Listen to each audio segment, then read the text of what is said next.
Hello, ladies and gentlemen, it's the Historical Gamer once again, and today I'm going to be playing Slytherin's newest game, Order of Battle Pacific. It's being published by Slitherine and Matrix Games. It was made by the Aristocrats. It's a turn-based World War II game that takes place in the Pacific, as you can tell here from this intro. And this is going to be the start of a Let's Play that we'll play as the Japanese, but it'll also be kind of at least this first video will be an initial impressions video as well. Here you can see this is the intro cinematic for the game. I haven't played the game too much yet. I've played it, played one scenario as the U.S., the first of the U.S. campaign, and now starting the Japanese campaign. Decided I would do my initial impressions of the Japanese campaign. I'll elaborate a little bit more on that a little bit later, but you can see here a nice looking intro. Again, it's just the intro cinematic, has nothing to do with the way the game actually plays, but certainly a step above what I would say you would normally expect from a lot of different war games, which either don't have intros or certainly don't have something that looks quite this polished and this nice, and I must say I really do enjoy it. It's quite impressive for what it is, although again it has very little to do with the actual gameplay that you see when you get into the game, but still appealing to say the least. Yeah, apparently battlefield use of nuclear weapon there. Anyway, so this game is going to look very familiar to you if you've played any Panzer Corps. The game is very similar to that in some regards. In some regards, it's different. I'm worried the game will get a bad rap as basically being just another Panzer Corps, reskin playing in the Pacific, which I don't think that's an accurate assessment of this game. It's not made by the Lord's Game Studios. Like I said, it's made by the Aristocrats, so it is different. The game has several different modes, a single-player mode. You can play individual battles. There's a tutorial. You can play the campaign. You can play online, hot seat, or PBM. Pretty standard options menus here. Let you adjust performance, audio, visuals, etc.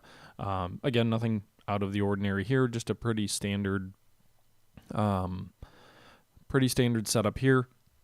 The game also does come with we'll change real quick, we'll change this to dynamic scale. But the game does also have a scenario editor included in it as well. We're not really going to look at the editor in this game, at least in this video. Maybe in a later video we'll take a look at that. But it seems very simple to use, from what little I've played around with it anyway. Now we're taking a look at the gameplay modes outside of the multiplayer, and in this you can play a campaign, you can play a boot camp campaign, you can play as Imperial Germany in the campaign. The boot camp campaign is the tutorial for the game. The tutorial campaign for the game, the Imperial Japan campaign, allows you to play as the Japanese fleet from the start of the war to the end of the war, with a initial strike on Pearl Harbor, and then obviously there's the Pacific Allies, where you play as the United States and the other major allies of the Western Pacific in your goal to overthrow the Japanese. In addition to that, there are a few scenarios. They're pretty basic. There's not a whole lot of options.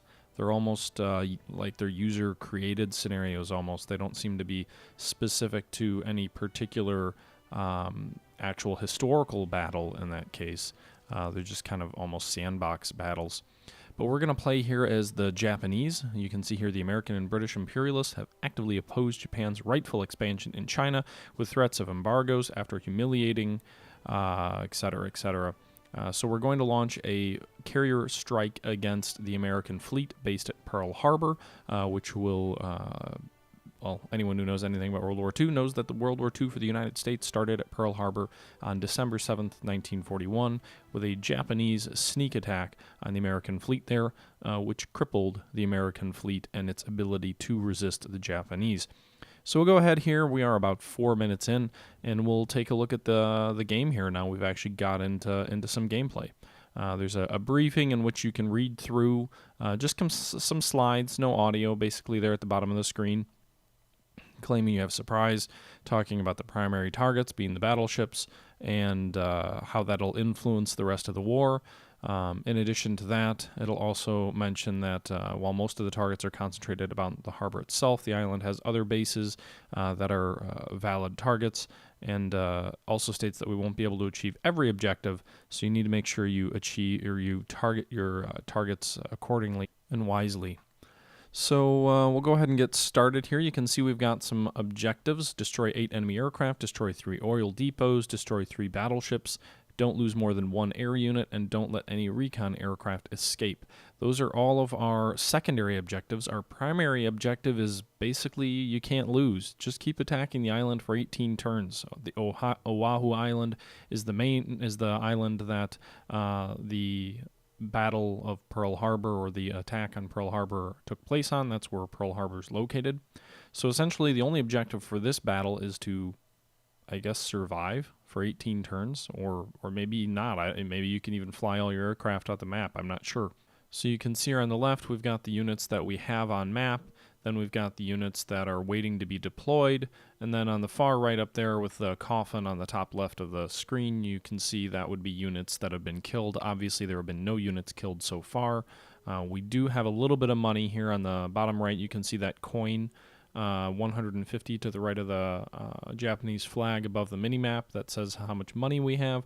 So we do have money to purchase 1 air unit if we would like. We can either purchase a B5N2 Kanto torpedo bomber or D3A Kanabaku dive bomber. The D3A would be the Val, while the B5N2 Kankei torpedo bomber would be a Kate torpedo bomber. You can tell if it's a dive bomber or a torpedo bomber by if it has a T or a B next to the name. You can see that B next to the D3A name means that it is, again, a dive bomber, which makes it more useful against mobile land targets, obviously, because you carry bombs instead of torpedoes. You can't exactly drop a torpedo on land, or you can, but it won't do much. Or essentially torpedo bombers, which are much more effective against ships, especially ships that are at anchor in a harbor. You can see we also have some units that are on map here already, and what we'll do is we'll start to move them around the map and start attacking our targets here. We've got some dive bombers here we'll send up to this American air base, represented by a hangar on top of an airbase symbol. So if there's a hangar on the map, what that basically tells you is there is a air unit that is based out of that airfield, but it's not airborne.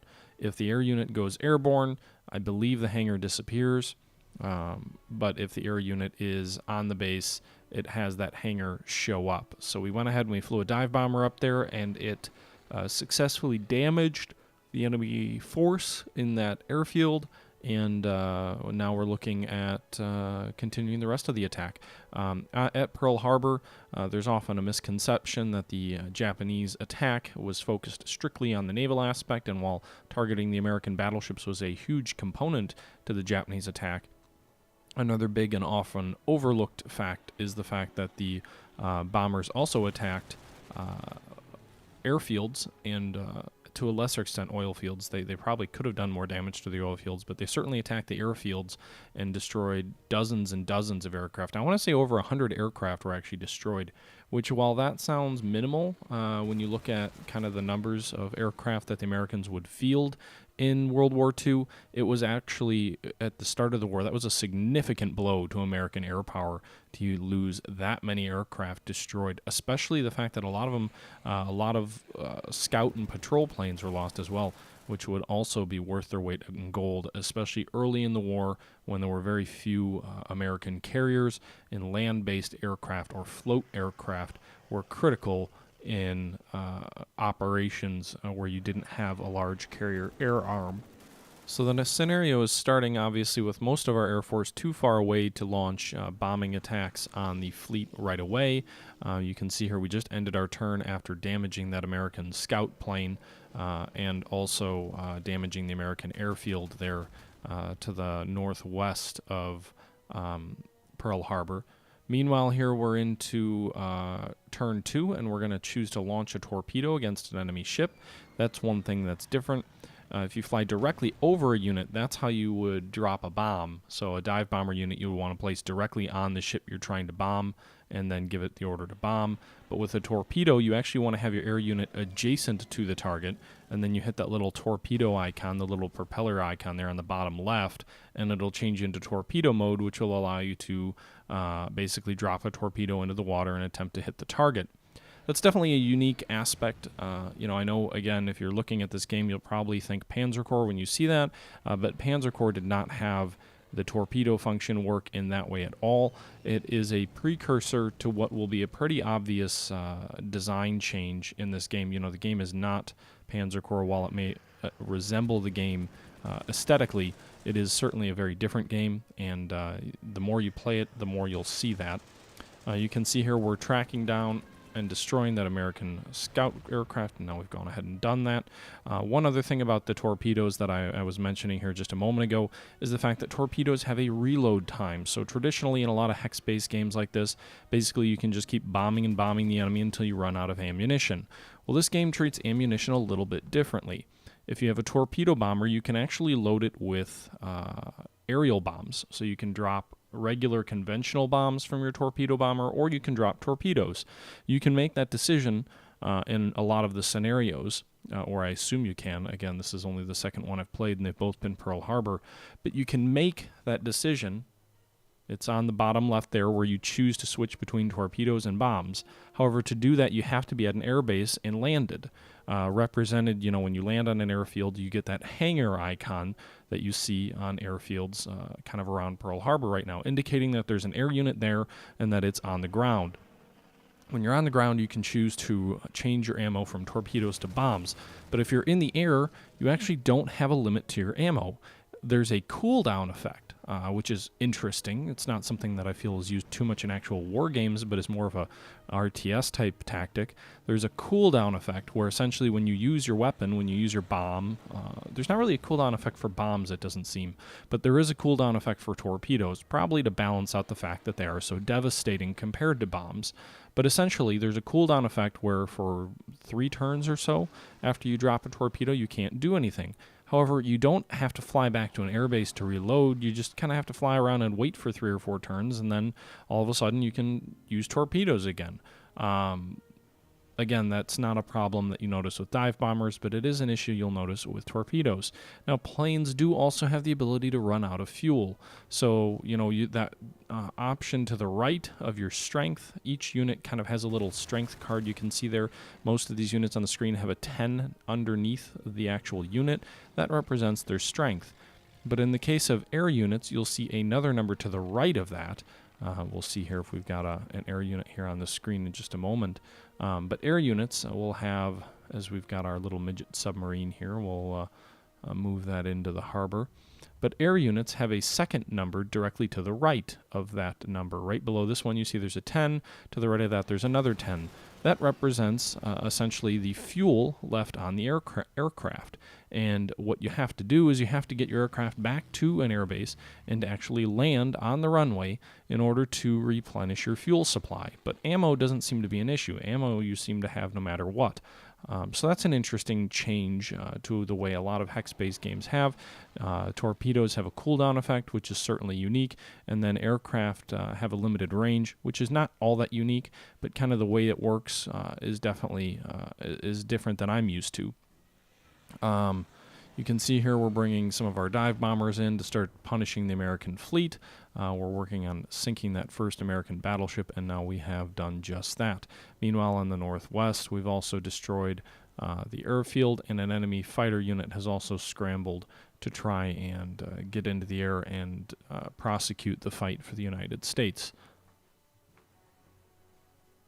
In addition to there being a number next to the strength number, the number directly below the unit, the number 10 on pretty much all of these units here, you can see number 8 on the unit I've selected. That's the strength. To the right of that in green is the range for the aircraft. You'll notice the ships don't have that because they don't run out of fuel. In addition to that, at the very bottom of the screen, you'll see some icons that continually change when we select different units. And what those are basically the different strengths that a unit has. You can see that different types of units, different types of aircraft, different types of ships have different strengths and weaknesses based on their attributes. And what those are, as we'll see here in a second, we've got a second wave coming in. You'll see when we select a unit that each one of these options or units has kind of some traits at the bottom of the screen that represent naval attack or infantry attack or small naval ship attack or large naval ship attack or range. All of those types of things influence how successful a unit is in combat. And maybe I'll detail it in a little bit more depth in the future, but essentially if you just click the little eye on the unit picture at the bottom of the screen, it'll give you all the detail on that type of unit, more so than just what's at the bottom of the screen. So that's something that's determined by the type of unit that you have. And again, the game, this isn't really a how do you play this. This is just kind of my initial impressions video. This also isn't really a review either, so I'm not going to go into too much depth of all the detail on how you play it. Again, this isn't the point of the video, but I find myself talking about it anyway. You can see here now we're, 5 turns in, and the torpedo cooldown is ended, so now we can use our torpedoes on our aircraft again that have them, and we'll go ahead and launch them at that second battleship.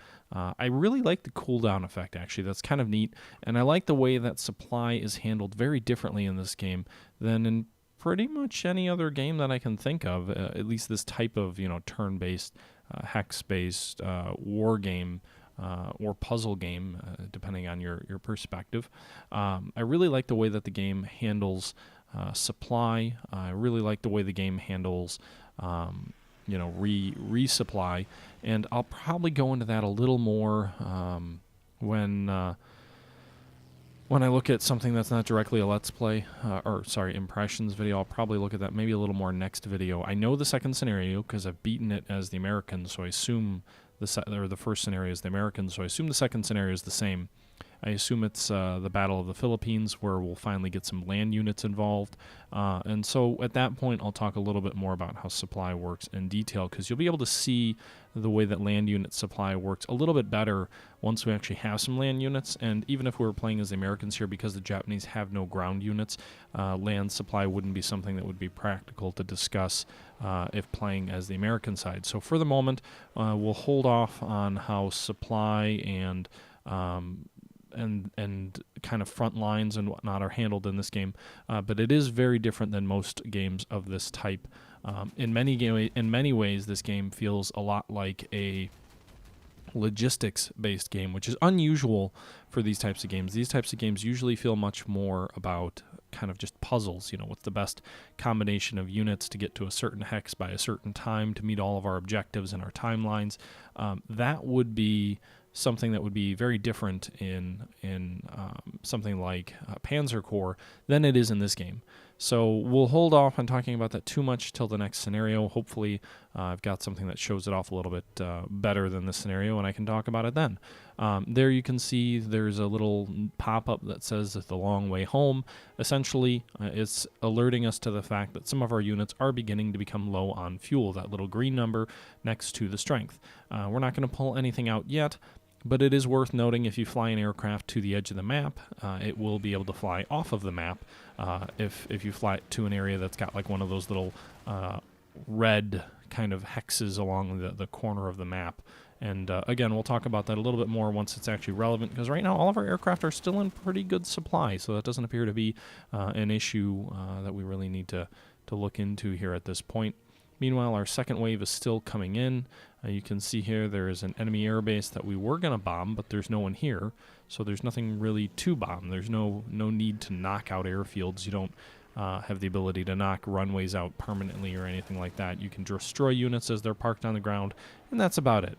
One other thing that you're seeing here quite a bit whenever we move a unit around and attack is these little numbers that pop up right when we put our cursor over the unit we're preparing to attack.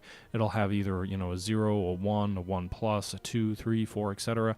It'll have an American and a Japanese flag. What that is the predicted casualties of that engagement if you decide to do that attack against whatever unit you're hovering over.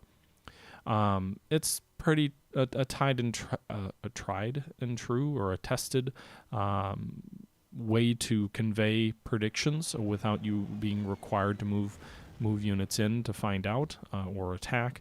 So it's kind of just a combat estimate, and that's something I find interesting about the game. Nothing dramatically new, but there's a few improvements. For example, if you hover your cursor over a unit you intend to attack, but you haven't moved adjacent to them yet, like let's say you're 3 hexes away and you hover over it, it will still tell you, roughly what it thinks. You can see here, we haven't actually moved the unit, but it tells us roughly what it thinks combat will be. And that's useful when you're looking at potentially moving infantry units around and you want to make sure that you can move them to the right hex, because it'll do that too. You can see what you would inflict if you move to a different hex versus where you're at right now as well. Meanwhile, we're in the process of just kind of strafing and mopping up on the fleet. We've destroyed 2 of the 3 American battleships. Obviously, there were 8, I believe, historically at Pearl Harbor, but for the sake of the game, it's shrunk those down to 3 here.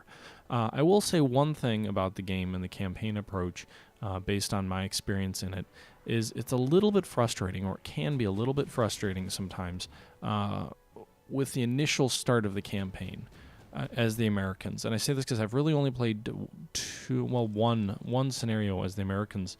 You can see here real quick, we got a little pop-up about scout planes. The Americans have launched some scout planes, which are going to try and search for the Japanese fleet. So it's important that we shoot them down, because if the Americans find the Japanese fleet, they could potentially launch a counterattack against it, although realistically they lack the aircraft to do so. It might have been a disaster if the Americans had attempted to engage the Japanese fleet, which had over 6 aircraft carriers. I believe at this time, the United States only had 3 carriers in the Pacific. They had the Lexington, the Saratoga, and I want to say the Yorktown. Maybe they also had the Enterprise. I'm trying to remember what was all in the Pearl Harbor area. I want to say 6 carriers. They might have had 4.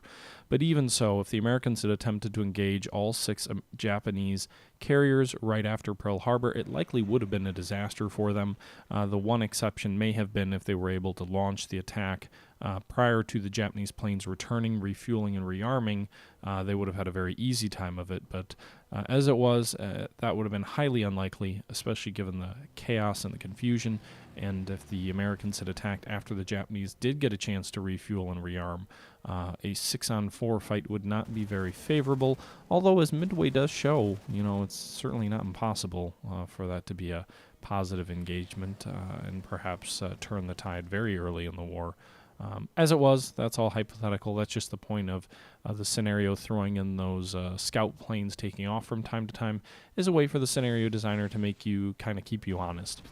But what I was going back to here is my midget submarine sneaks into the harbor and launches a torpedo at the one of the American battleships. What I was going back to is one thing that does bug me just a little bit with this game. And again, this isn't a review. This is just my personal take. These views expressed are entirely my own, and that's all we'll say about that. But one thing that does bug me a little bit about the campaign game, it works well as Japan to play Pearl Harbor as kind of a tutorial where you just kind of get used to playing around with air units, and that's really all you do. And then, the next battle, the Philippines and Manila, you'll be able to start using some of your ground units. I assume you still would use air units and maybe even naval units, depending on what the scenario has. We'll find that out probably in the next video. So it kind of makes sense for the Japanese players' campaign to start out at Pearl Harbor. But I do think this game is going to struggle a bit when it comes to the Americans starting off at Pearl Harbor. I played the Pearl Harbor scenario, and I will say it did not seem difficult enough at all. I lost 1 of my 3 battleships, and I shot down pretty much the entire Japanese Air Force, and it just ended up being me kind of running around in a Jeep trying to restore bases to operation to get aircraft off the ground so we could just totally ravage the Japanese surprise attack.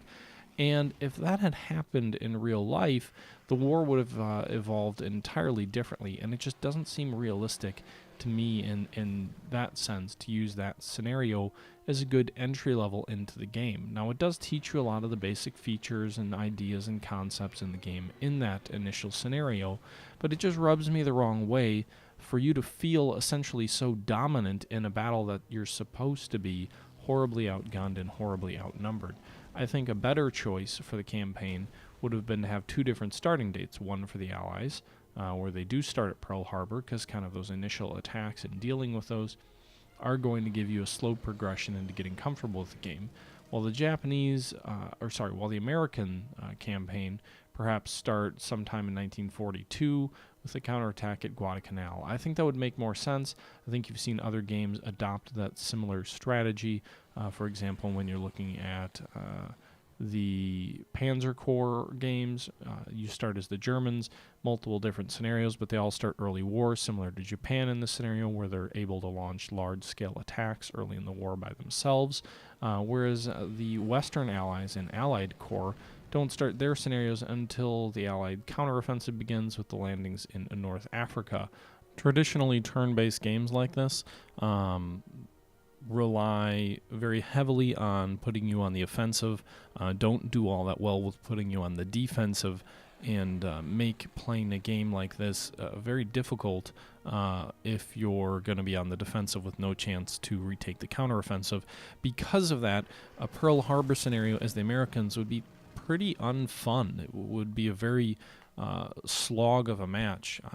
But the problem, I think, with it is it just doesn't seem difficult enough, in my opinion. You know, the being on the defensive was managed relatively well, but I didn't feel like there was a swarm of Japanese after me. And I think that starting a scenario, it was very much a tutorial, which is fine. But if you're trying to start a campaign with a tutorial mission or with a tutorial battle where things kind of gradually ramp up, don't start it at Pearl Harbor when you're the Americans, because by the time you figure out the basic controls, you're already winning, and you should never be winning a Pearl Harbor engagement. You should maybe be starting to hold your own by the time you get to the third wave of Japanese planes coming in, or the late second wave of the Japanese planes coming in. Maybe you start kind of trading blows, but you should certainly not be winning with ease against a Japanese foe in a turn-based game on the first battle. That just kind of bugs me and really takes the immersion out of it. It ceases to be Pearl Harbor when you have that sort of an experience, and that really rubs me the wrong way. Rightly or wrongly, it may just me being kind of peculiar, but it does bug me a bit to see something like that happen in a game. There's no reason that the Allies have to play the same scenarios as the Japanese, as it does appear from my admittedly very minor initial look at the game thus far. But all in all, it's a minor quibble. It does make the early Western Allied fights not seem terribly authentic, however, because of essentially you not being properly challenged in the scenarios that are probably designed not to make things too difficult that they scare you off. But the problem with that, again, as I said, is that's fine if you're designing a game or a fantasy game, but when you're designing a historical simulation, people also want to see the real challenge and frustration that a commander would have felt, and there just isn't that. Things become too easy and simplified.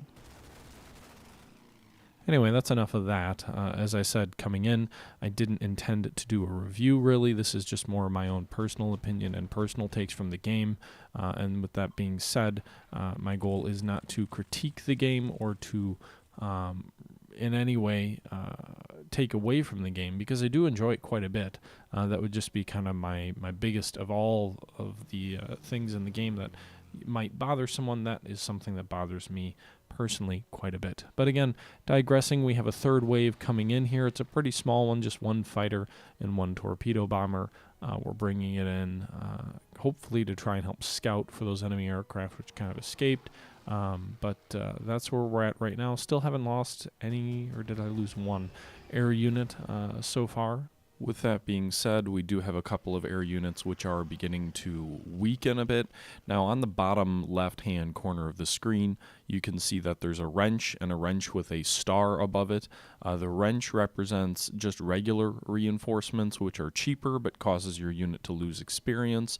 The wrench with the star represents giving your units elite reinforcements, which allows you to reinforce your units while maintaining their strength. This is very, very similar to the way that Panzer Corps or Panzer General or any of the other games in that vein work, where you can have just regular reinforcements or elite reinforcements. And again, that allows you to have a trade-off between saving you some of that money, which is kind of on the bottom right-hand corner with that coin symbol. It allows you to have that trade-off between saving money or losing or regaining or maintaining effectiveness. Now, with this third wave coming in, the Americans are starting to become organized. So while I was critical of how the American side of the Pearl Harbor scenario did not feel authentic, the Japanese side certainly does, as when you play against the computer anyway, the Americans start off very weak and vulnerable, and gradually they become more and more of a threat as your strikes go on, and they have some time to respond to it. So while the American scenario, or side of playing the scenario, seems pretty unauthentic, the Japanese side of playing Pearl Harbor feels very authentic, which is a nice situation, I think, for a player to experience. I do think that does a good job. Again, it doesn't have to feel authentic. I'm not generally someone who says, oh my goodness, the historical inaccuracy in a game is so, mind-boggling, I can't enjoy it. But I want it to feel authentic. It doesn't have to be rivet counting accurate, but it should feel like, we're actually playing a game representing that battle. And that's where I would say I'm more interested on authenticity, where it feels, a certain way, than I am interested in any kind of, oh my God, it has to be down to the nuts and bolts accurate. I'd gladly make sacrifices in gameplay, in historical accuracy for gameplay, assuming it still feels, like I said, an authentic experience. But I'm rambling now, as I tend to do at this point in my videos, so we'll change gears here. You can see the graphics in this game. It's a turn-based strategy game, so it's easy to say, well, graphics don't matter, but I will say that the game does an excellent job, in my opinion, of giving you a visual sense of being there. You can see the battleships there that we've sunk. Well, now that we're kind of going away from the screen, you can't. But essentially, the battleships, even though they're sunk, you can still kind of see them. That's supposed to represent the fact that the ships sunk in shallow waters and largely would be raised. In many cases, the battleships, as they sank down level and just kind of settled into the muck, often with the superstructures still above the water. So that's really what that's supposed to represent, and that was a key factor in the Americans being able to raise and restore all but 2 battleships in the attack on Pearl Harbor. All but 2 of the battleships that were sunk at Pearl Harbor, something like 6 or 7 of the battleships were sunk at Pearl Harbor, but of that, all but 2 were eventually restored to service and would serve later in the war. The 2 that were not, the USS Arizona, which had a magazine explosion, which would have made salvaging her largely pointless, because the ship was essentially broken in 2 when its forward magazine exploded with over 40 tons of explosives going off at once, tearing the ship apart and ruining any chance of salvaging her. The superstructure would not have been, essentially would have had to rebuild the whole ship, because it just wouldn't have been able to cope with the strain that kind of an explosion going through the ship caused. So it ended up turning into a memorial, given the fact that something like 800 or 900 men died in that ship, in that explosion. Then you also have the USS Oklahoma, which took something like 6 or 7 torpedoes and capsized that ship as well. Just the sheer amount of torpedo hits along the length of the ship caused so much damage, and the fact that it turned over was another thing which limited its resalvageability. A lot of the ships that sank just sank straight down. They didn't flip over. They didn't have the entire side of the ship destroyed. A lot of times it was bomb damage as opposed to too much torpedo damage, made restoring the ship a bigger task. Interestingly enough, the Oklahoma, I believe, was still raised and had perhaps some intent of eventually being used again, but it was not, for whatever reason, essentially repaired in time, and never saw combat again. So the Arizona was really the only battleship that was permanently put out of action due to the severity of the damage. The reason being, again, that Pearl Harbor was only about 40 feet deep, so it was much more, these are ships that are hundreds of feet high with their superstructures, certainly something that you can more easily kind of pump the water out and restore the ships. Now you can see here on the map there are some aircraft that now have these areas. When you select a unit, you can see how far it can fly based on kind of a light color that shows up with the hexes. Now when you're running low on fuel, there are red hexes that appear on the overlay as well. So you get these kind of clear hexes that represent the range that they have, but then you also get these red hexes that represent where the plane, essentially, if you fly it into that red hex, it means it's not going to be able to get back to its airbase in time. In this case, there are no air bases on map. You have to get to the end of the map in order to do that. But if we fly it in here to this red hex, that means it's not going to be able to get back to its base before it runs out of fuel. Not something that really ends up hurting me too much here in this scenario, because we're already, 12 of the 18 turns in before any of my planes start running out of fuel. But it is something that you need to keep in mind, because in scenarios where the air bases are actually on map, your planes will crash rather than get back to their base in time if they run out of fuel. So again, as that green counter gets closer to 0, essentially once the game calculates, you have to turn back or you'll run out of fuel before they get back to the base. If you get to 0 and you're not at a base yet, then that 0 fuel turn is your last turn, and then you'll crash for lack of fuel. So certainly not something you want to do. Obviously, you don't want to crash because you ran out of fuel. That would be a pretty big waste of a unit. In that sense, it's very similar to Panzer Corps, where you can run out of fuel and not be able to get back to base in time, and then your unit is lost. You can see here we still have some units that are low on fuel. You get that little pop-up that alerts you to that fact. We can see here that we have to start flying back toward the end of the map for this unit. And we'll go ahead and hit end again. We've got another unit there. You see those reddish hexes, light reddish hexes versus the clear ones, indicating where we are. Meanwhile, this unit, it's saying is low on fuel, and we've already moved it, so it probably will crash before returning to the carrier. There's not much I can do about that, so we'll go ahead and hit continue there and end that turn. Meanwhile, the Americans are starting to get some of their fighter aircraft up into the sky.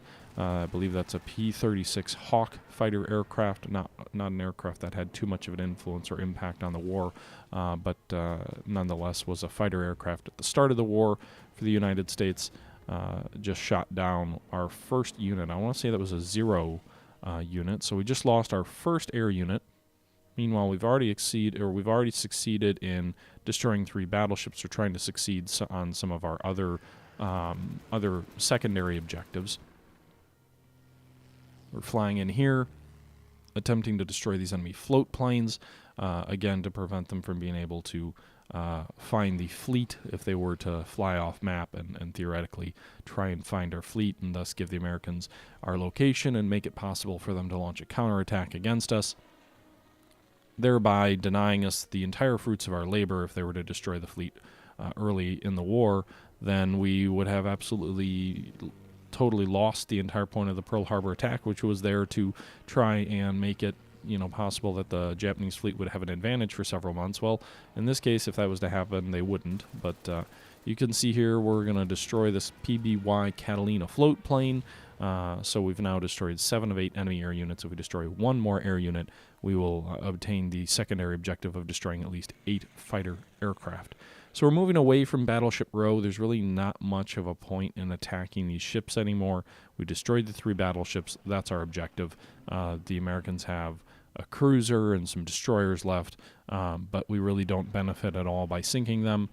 So that's kind of where we're at. Meanwhile, we've got 1 fighter aircraft, which, as I said, is kind of permanently out of fuel, and we're just going to have to kind of deal with that while we try and get some kills, I guess, for our midget submarine. We'll go ahead and do that. You can see slowly wearing down that American heavy cruiser unit, but again, I don't think I have any benefit in sinking it. Pretty sure it's just...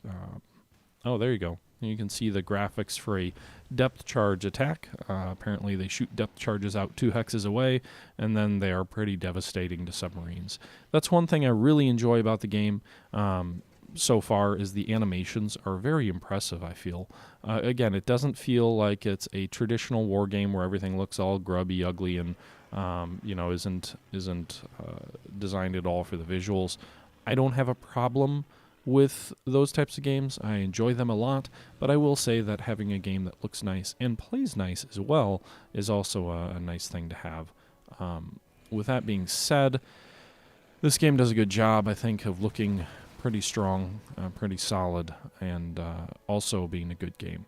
Again, it's not a AAA budget title or AAA budget by any means, but I will say that the game does a pretty good job of making you feel like the game communicates visually what it's trying to do in a pleasing way.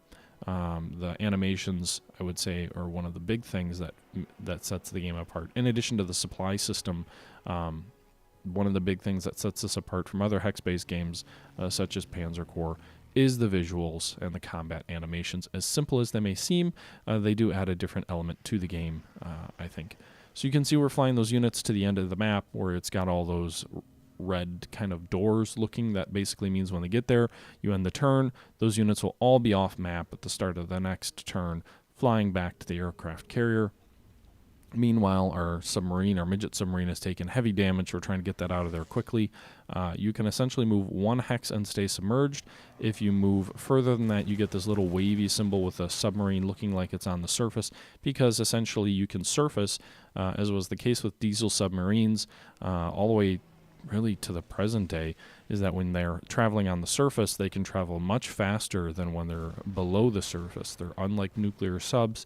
If they want to go a certain speed, the batteries just don't have the power to do it, so you have to surface to be able to do that. Well, obviously a surface submarine is far more vulnerable than a submerged submarine. That's the whole point of a submarine being submerged. And you did get a chance there to see a little bit of naval combat as that destroyer fired its deck guns against us, as well as an air unit attacking our submarine also. So we've shot down our 8th enemy aircraft, and it looks like we've been awarded with a leadership unit, which can be assigned to any fighter. We're not going to assign it right now, but essentially we got a leadership unit as a perk for that secondary objective that we just accomplished. The only other secondary objective I believe we have left to accomplish would be to destroy more oil facilities, but I think we'll probably end one shy with that. We just don't have enough time or firepower left on the map to destroy another enemy oil drum. I'd be curious what the effect on that would be. I would guess it would somehow limit the American Navy's ability to have operations. I believe that was also something that was a legitimate concern by the U.S. Navy early in the war, is that when the Japanese were bombing Pearl Harbor, the fleet oil reserve was a very vulnerable target, which really wasn't hit sufficiently. And had the Japanese hit it more, aggressively, had they targeted the oil facilities, they could have perhaps seriously limited the American Navy's ability to operate for a couple of months anyhow.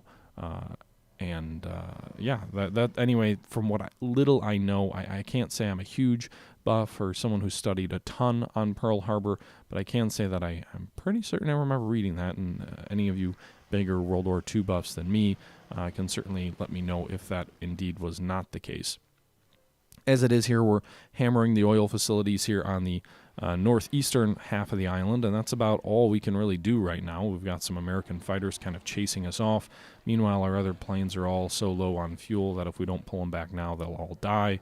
And we're coming in here on turn 17, so we're just about at the end of our game. You can see, again, the Americans just attacked our dive bombers, but we had a Zero fighter adjacent, so the Zero fighter turned and defended. The same thing happens with anti-aircraft guns. If the enemy attempts to bomb a unit of yours and there are anti-aircraft guns in range, they will shoot in support of the unit as it bombs them, or as it tries to bomb, and potentially inflict casualties that way as well. Anyway, guys, that's going to do it here for this video. You can see we've got the American fighter attacking us again, but now you got a victory here, a great victory over the Americans. We were successful in destroying the American fleet, and now between battles, we have the choice of choosing a specialization for our corps, either a bonsai charge, which makes them very vulnerable, but also gives a high reward chance, or the Bushido Code, which makes us more effective when our troops are cut off from supply. I think I'll go with the Bushido Code. That'll be something we carry forward to future battles. This is a bit longer of a video and a longer battle. I hope you enjoyed it, and until next time, when we'll be attacking Manila, this is the Historical Gamer saying thank you for watching. I really appreciate it. Let me know what you liked, let me know what you didn't like, and until next time, this is the Historical Gamer saying I'm out.